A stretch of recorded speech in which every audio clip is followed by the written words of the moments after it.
Imaginez-vous par un beau samedi d'été en train de vous diriger vers l'aéroport avec votre famille ou vos amis. Vous êtes excité à l'idée de prendre l'avion à destination de Cancun, l'une des destinations de vacances les plus prisées des Caraïbes. Vous vous voyez déjà au bord de la plage, sur un transat, sirotant un bon cocktail, les pieds dans l'eau.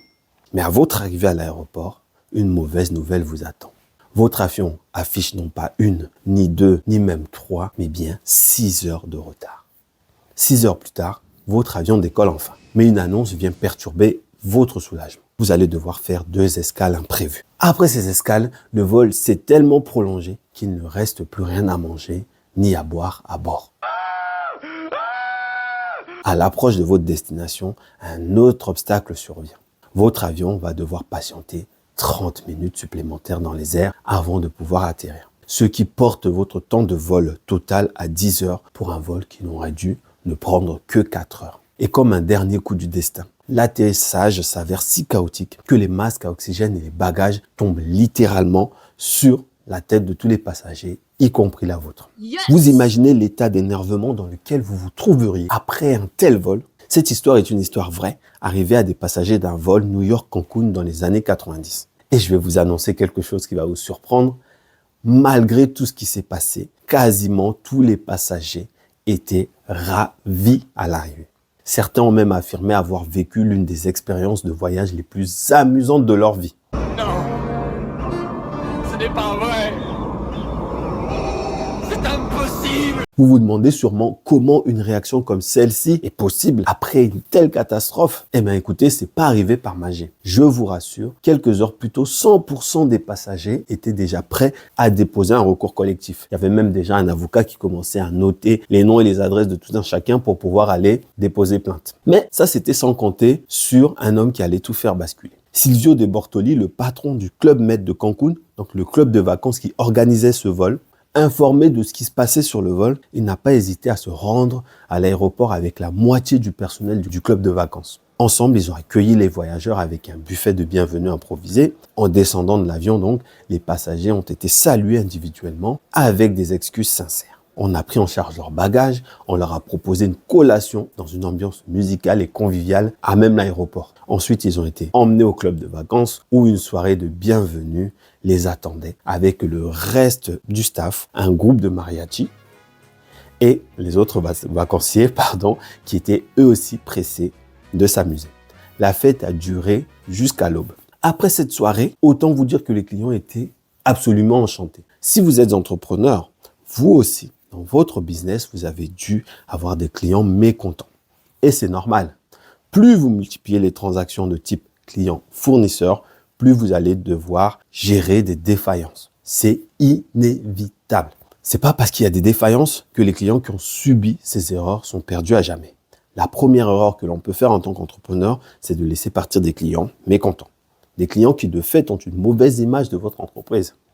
Cette image, soyez-en certains, ils vont la répondre.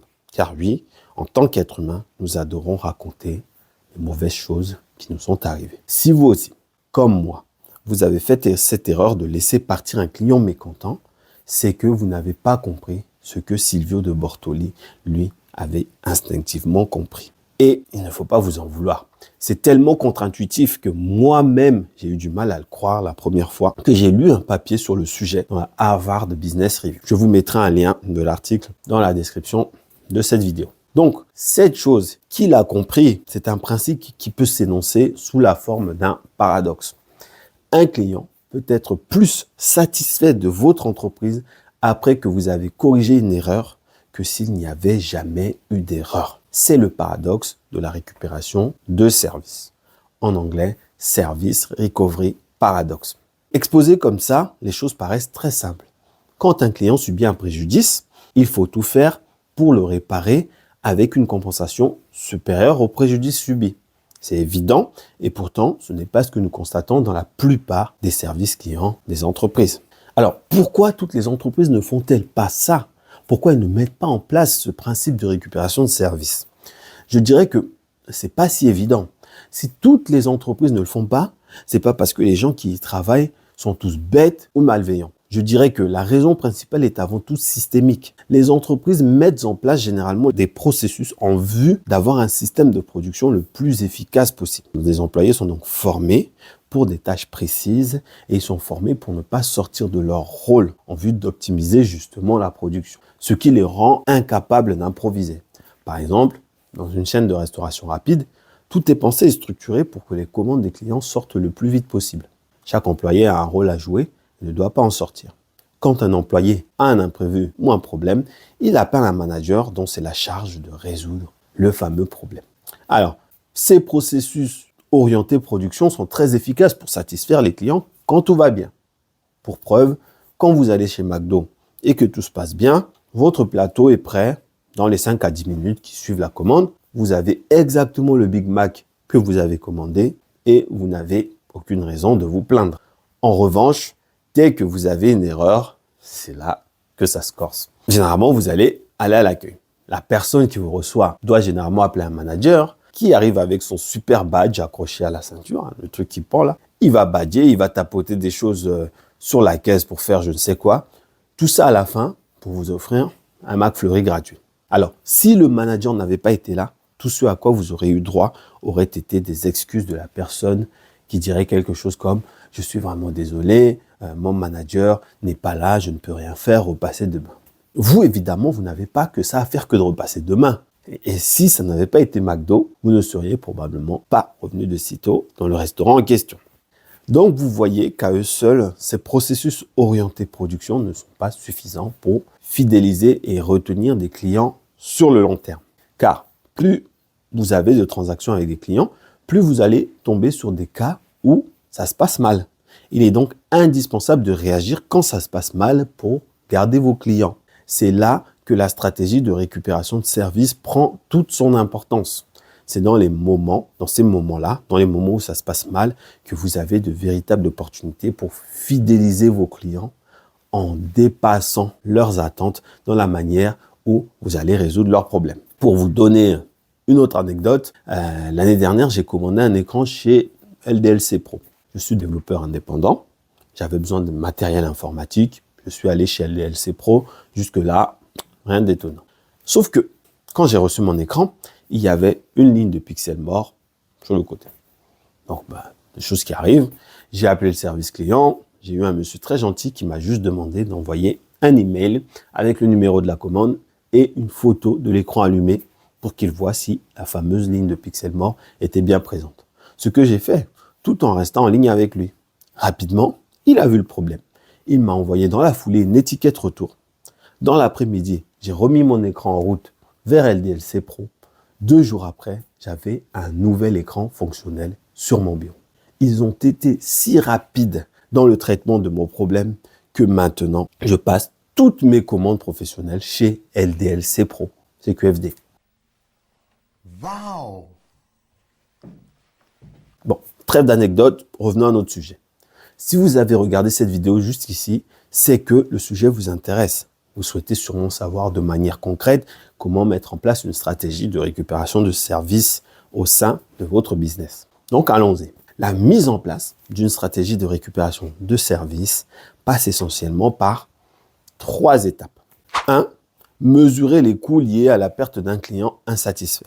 Vous devez avoir une idée assez précise de ce que ça vous coûte de perdre un client pour comprendre à quel point c'est important de le fidéliser. Un client qui part représente toujours un coût pour une entreprise. Pour comprendre cette phrase, il ne faut pas réfléchir en termes d'achat unique, mais plutôt en termes de valeur générée sur la durée de vie du client. Si en moyenne, un client chez vous reste 3 ans et génère 3 000 € de valeur sur les 3 ans, si vous le perdez après un premier achat de 500 €, vous voyez bien qu'il y a un manque à gagner ici de 2 500 €. Donc, votre marge nette sera nettement plus faible sur ces 2 500 € que vous n'aurez pas gagné. Sans compter l'investissement marketing nécessaire pour récupérer un nouveau client en vue de remplacer celui que vous avez perdu. Donc, 2, vous devez mettre en place un système pour collecter les feedbacks clients. Vous ne pouvez pas résoudre les problèmes de vos clients si vous ne savez pas quels problèmes ils ont. Cette étape ne consiste pas juste à écouter le client quand il se plaint. Évidemment, il faut le faire. Quand il se plaint, il faut l'écouter. Mais bien souvent, les gens qui prennent la peine de venir se plaindre sont minoritaires. On a tous en tête l'image d'un client qui hurle sur le serveur dans un restaurant parce qu'il a trouvé un cheveu dans sa soupe. Mais on est aussi d'accord pour dire que ça n'arrive que rarement. La majeure partie des gens ne vont juste rien dire et arrêter de venir manger dans ce restaurant. Sans compter qu'ils vont en parler à leurs amis pour leur dire qu'ils ont trouvé une soupe dans leurs cheveux dans ce restaurant. C'est pour ça que vous devez être proactif. Vous devez mettre en place des systèmes pour encourager cette majorité silencieuse à s'exprimer. Encouragez-les en rendant hyper simple le processus de plainte. Si vous délivrez votre service à distance, proposez à vos clients des canaux dédiés pour se plaindre. Quand ils se plaignent, faites en sorte de leur répondre très rapidement. Si vous êtes en contact direct avec le client, vous pouvez tout simplement vous contenter de lui demander comment s'est passée l'expérience qu'il a vécue. Même si le client n'a rien à dire, il se souviendra que vous vous inquiétez pour le bien-être de vos clients, ce qui est déjà pas mal. Faites également attention aux petites remarques qu'ils peuvent faire pendant qu'ils bénéficient de vos services. Ça, c'est super important. C'est dans ces petites remarques que les gens laissent transparaître vraiment ce qu'ils ressentent, ce qu'ils ont vécu. Il faut vraiment y être attentif à ça. Donc, de manière générale, si vous mettez en place tout autre moyen, tout autre système pour collecter les feedbacks de vos clients, faites en sorte que les clients voient que leurs retours sont pris en compte. 3. Répondez rapidement aux problèmes remontés ou constatés proactivement. Vous devez réagir vite pour répondre aux problèmes, aux questions de vos clients. Un client mécontent va très vite aller raconter sa mauvaise expérience. La même étude donc parue dans la Harvard Business Review révèle qu'un client mécontent parle de ce qui lui est arrivé à environ 11 personnes, alors qu'un client content va parler à seulement 6 personnes de sa bonne expérience. Conclusion, les clients qui vous aiment sont totalement inutiles. Encore une fois, en général, les gens ne le font pas par malveillance. Nous sommes juste génétiquement programmés pour retenir et diffuser les mauvaises nouvelles. Si vous remontez à nos ancêtres chasseurs-cueilleurs, la survie de tout un groupe pouvait dépendre du fait qu'un membre a aperçu un tigre à dents de sable dans un coin précis de la forêt et a prévenu les autres de ne pas y aller. Rien de plus naturel que ça. Le négatif marque les gens et se transmet bien plus facilement que le positif. Il faut donc rapidement résoudre les problèmes de vos clients et ne pas laisser les choses pourrir. Quand vous agissez, il ne faut pas seulement vous contenter de reconnaître vos torts et de rétablir le préjudice subi. Le client qui se plaint d'avoir un cheveu dans sa soupe quittera son état de colère s'il reçoit immédiatement des excuses et une nouvelle soupe. Mais il sera littéralement ravi si vous lui offrez en plus le dessert. C'est l'idée de dire que la compensation du préjudice subi doit dépasser les attentes du client. 4. Vous devez boucler la boucle. Informer le client du fait que son problème a été traité. Si une solution a été trouvée, expliquez-lui laquelle. Si aucune solution ne peut être trouvée, expliquez-lui aussi pourquoi et proposez-lui une compensation acceptable. Le client doit repartir avec le sentiment que son problème a été traité de bout en bout. Voici donc ici les étapes principales de la mise en place de la stratégie de récupération de services. Pour en tirer tous les bénéfices, vous devez impérativement former les personnes qui sont en contact direct avec le client à reconnaître des opportunités d'exécution de cette stratégie et à faire attention donc aux attentes de clients afin de pouvoir y répondre au mieux. Ce sont au final les personnes qui sont les plus près du client qui sont plus à même de prendre les bonnes décisions pour le satisfaire. Il faut former ces personnes, leur apprendre à reconnaître des situations où il y a une défaillance de service. Il faut les former au dialogue. Il faut faire des mises en situation pour leur faire voir des cas concrets de problèmes de service client et leur apprendre comment réagir. Et surtout leur donner le niveau de pouvoir nécessaire pour prendre une décision immédiate sans avoir besoin d'en référer à un supérieur hiérarchique. Car le manager, certes, saura comment résoudre le problème du client, mais le client, lui, n'a pas que ça à faire que d'attendre que son problème remonte toute la chaîne hiérarchique pour revenir avec une solution. Ce sont vos employés qui sont en contact avec le client qui doivent pouvoir réagir. Les salariés doivent pouvoir prendre l'initiative de sortir des sentiers battus afin d'improviser pour satisfaire le client. Et comme toujours, pour qu'ils le fassent spontanément, il faut que vos salariés aient individuellement quelque chose à gagner à le faire. De la reconnaissance ou par exemple une prime ou quelque chose comme ça. Donc en mettant tout ça en place, vous augmentez fortement vos chances de pouvoir fidéliser vos clients sur le long terme.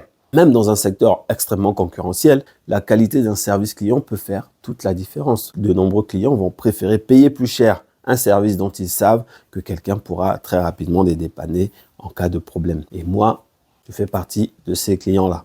Merci d'avoir regardé la vidéo jusqu'au bout. Sachez quand même que comme elle était assez longue, j'ai choisi de ne pas y inclure tous les détails d'implémentation et les exemples de mise en œuvre de cette stratégie de récupération de services. Mais j'ai écrit un guide complet qui vous aidera à la mettre en place au sein de votre entreprise si ça vous intéresse.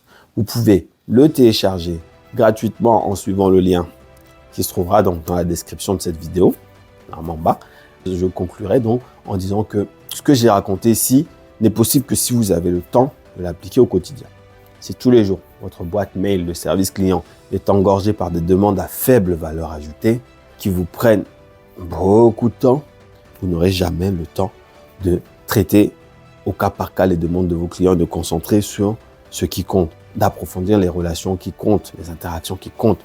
Vous devez avoir le temps de vous concentrer sur les 20% de demandes qui changent tout pour votre business. C'est là où je pense que cette chaîne vous sera vraiment utile. En plus des vidéos opérationnelles comme celle-ci, je vais faire des vidéos pour vous montrer des solutions techniques concrètes qui vous permettront de répondre rapidement et de manière personnalisée aux demandes qui sont chronophages et qui n'ont pas beaucoup de plus-value sans intervention humaine grâce aux outils d'automatisation et aux intelligences artificielles les plus performantes du marché. Abonnez-vous à la chaîne et activez la cloche pour recevoir directement mes prochaines vidéos par notification de YouTube.